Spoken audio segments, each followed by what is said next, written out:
Hey, I'm gonna probably say a couple of things that people don't agree with, or might have some be at the opposite end of the spectrum. But it happens. Anyway, man, and that's why it's called "Pay Me No Mind." I'm not always saying I'm right with my views, but you know, I just run out of. I don't have anybody to talk to because I'm stuck at home for the past several months, and I just look at things the way that I look at them, and here we go. But I've been checking out this Outkick.com page lately.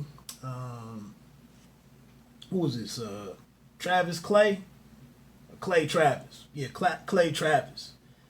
Um, and with Jason Whitlock moving over there, and a partner of mine, a buddy of mine, put me on to the website, and man, I'm just at a certain stage in life that just because somebody has different opinions from me doesn't mean that it's not a lot of value in what is being said, and for a number of different reasons.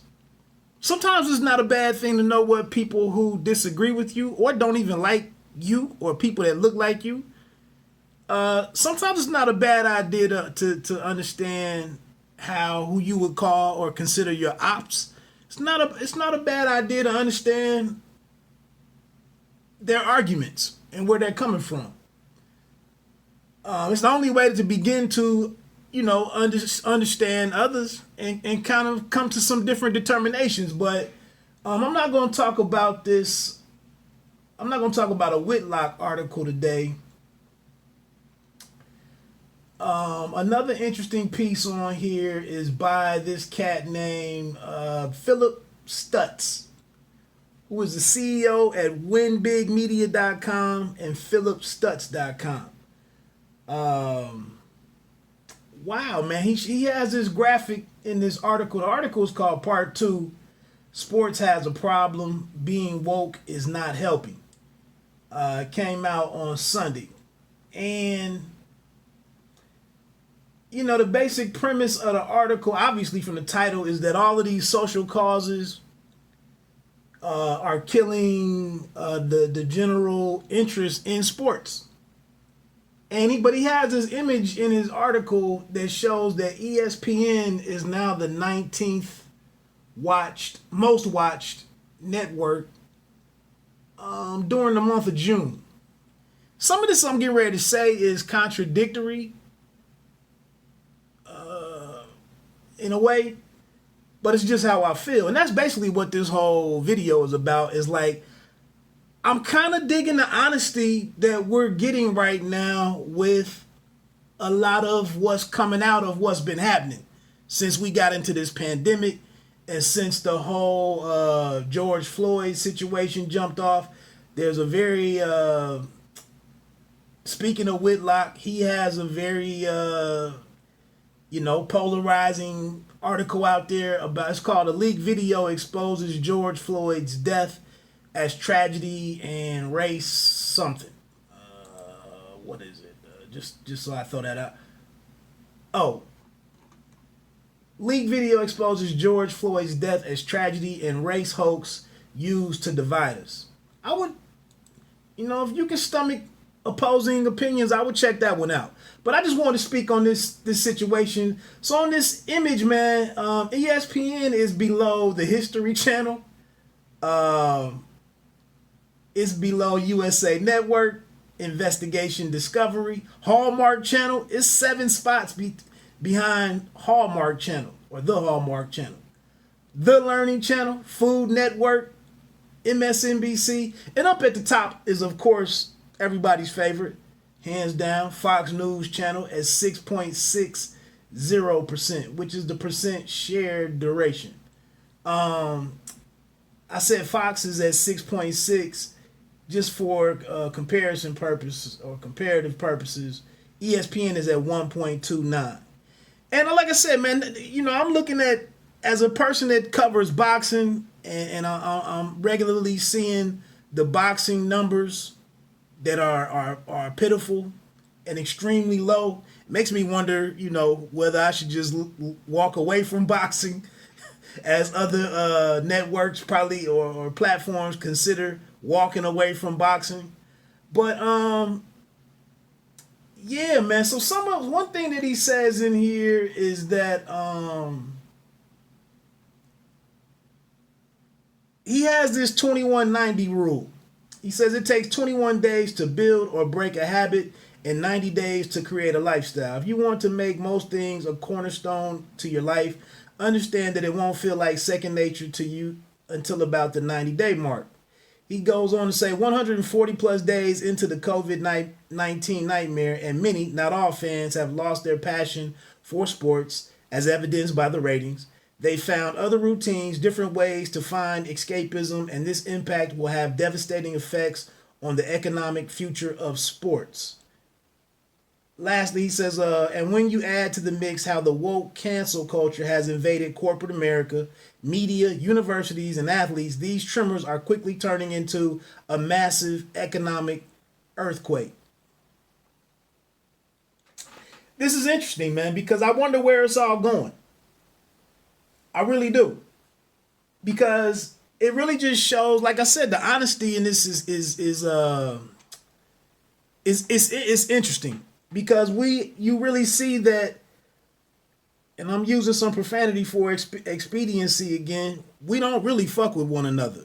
As people in this country, as groups of people and different ethnicities and whatnot, we really don't fuck with each other.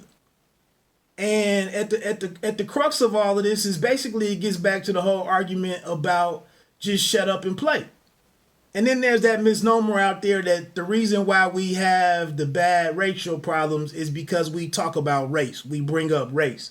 Nobody ever bothers to understand anything about one another. It's just the fact that you brought up race, so now the whole discussion is over. But one of the things, and now what I was talking about, this might sound, this might be a contradiction, but I'm gonna be honest with you. When he was talking about people walking away from ESPN, I turned ESPN off because, man, I the same partner who put me on to Outkick.com, I told him months ago I used to listen to Bomani Jones on the way home from work because that's what happened. That's who happened to be on ESPN radio as I was driving home every day. After a few weeks, man, I had to leave Bomani alone, man. I can't drive for my 22 to 25 minute commute can't be about him defending black quarterbacks. At some point in time, man, I just want to know what's Saturday's game, what's Sunday's big game, and what's the analysis on the game. I'm sorry. That's just where I am. But I understand, there's some individuals out here who want things corrected. They want to talk about this stuff. They want to be right. They want the right thing to be done. And I don't know, for me, I just got to a point where I see how things are depending on who I speak to. Because the whole thing about, he gets down to, one of the comments in the comments section.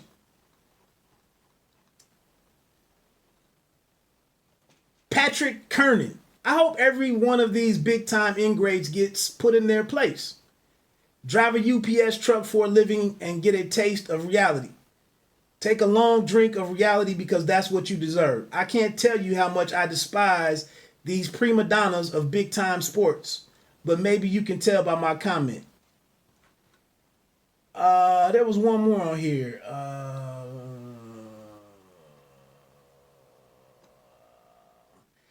Gregory Martin.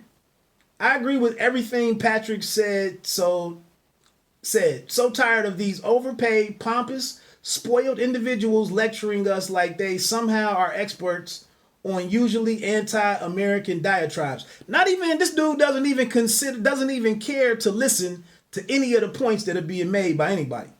Well, they have a right to their opinions. They will say, okay, and we have a right to change the channel and not watch or support in any way, suckers. Which it appears people are doing en masse, yours truly included.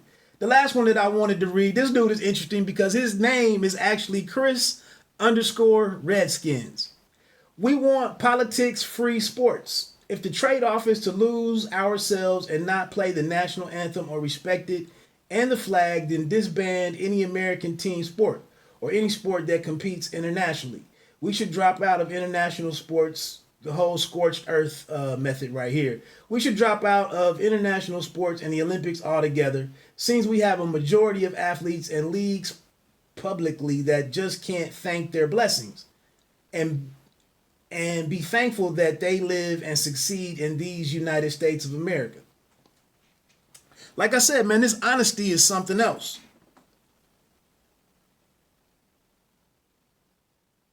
And that's what, in my opinion, yeah, I ain't gonna lie, man. Listening to all of these former athletes get into their George Floyd and Black Lives Matter and social justice stuff back in April and May, show after show after show after show, I was sick of it myself, man. I'm sorry. Everybody's opinion just isn't really all that entertaining or informative or enlightening. I'm sorry. And I know it wasn't sports on, so that's what they had to talk about. But after a couple of days of that shit, man, I was done with it myself. Seriously. I was done with it myself. But then, the realness, it gets down to it though. When we're, because this dude goes on to say that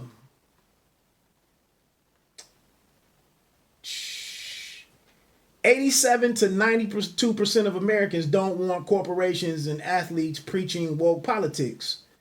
You aren't crazy for wanting to watch games and be distracted in these weird times instead of being told how bad a person you are for not agreeing with a woke reporter or athlete's opinion. And then this is weird right here because he brings up, he mentions the PGA, which we know what the PGA's athletes, we know the makeup of this group. How else can you explain the PGA without any political agenda being expressed by its league or players outrating the NBA, NHL, and Major League Baseball? Has that ever happened before? Yet the cancel culture athletes of the NBA, NHL, and MLB decided to force their one-sided political agenda down your throat at the most inopportune time when COVID-19 was causing the collapse of sports economic structure.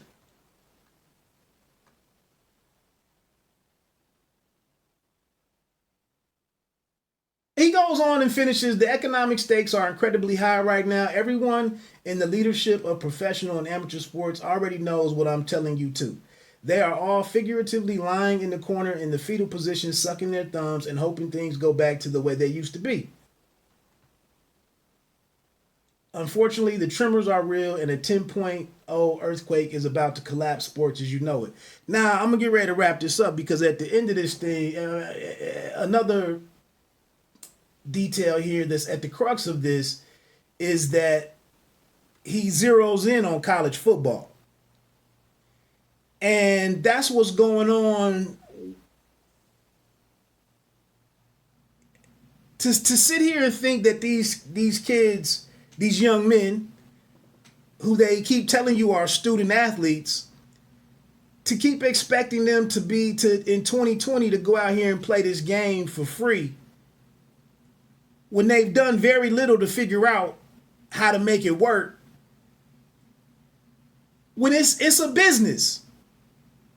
And to think that people, this is what I was talking about with the national anthem the other day, to expect people to go to be educated and to be able to read and understand and comprehend at a certain level, but for it to be completely lost on them. And we can get into whether or not this $50, $60, $70, $100,000 scholarship, we can get into that if you want to. But if you consider that a lot of these guys just want to go to school Wasn't this what Cardell Jones, I think is my man's name, from Ohio State? He's like, man, I came here to play football. He was the honesty. Man, well, sometimes when people are honest, it's something. It's just something to it. Man, I came here to play football, man. And behind the scenes, a lot of these, we already are finding out about the money being paid for collegiate basketball players, for elite one and done dudes. But then on the football side, because of the numbers, these dudes are just supposed to go out here and kill themselves so that 105,000 fans can go into these big stadiums across the country and earn all this money for people. All these coaches making $7, $8.5 million a year to try to get into the college football semifinals or whatever, the playoffs, and to play for the championship. And all the other dudes out here are just supposed to be happy with whatever. And wherever you fall on that argument, all I'm really saying is it's not that simple. None of this stuff is all that simple. This dude here, Chris _Redskins, even that Redskins name is not a cut and dried matter. But that's where we are right now. We don't want to take the time to talk through anything and to sort through anything and to figure out anything and to use our minds. People just want to sit here and go on as they always have. We do understand that at one point in time, that freshmen weren't allowed to play, their first year on campus, freshmen couldn't play basketball. There was a time when dudes stayed on campuses for 3 and 4 years for basketball. We already know that it's different rules for baseball, golf,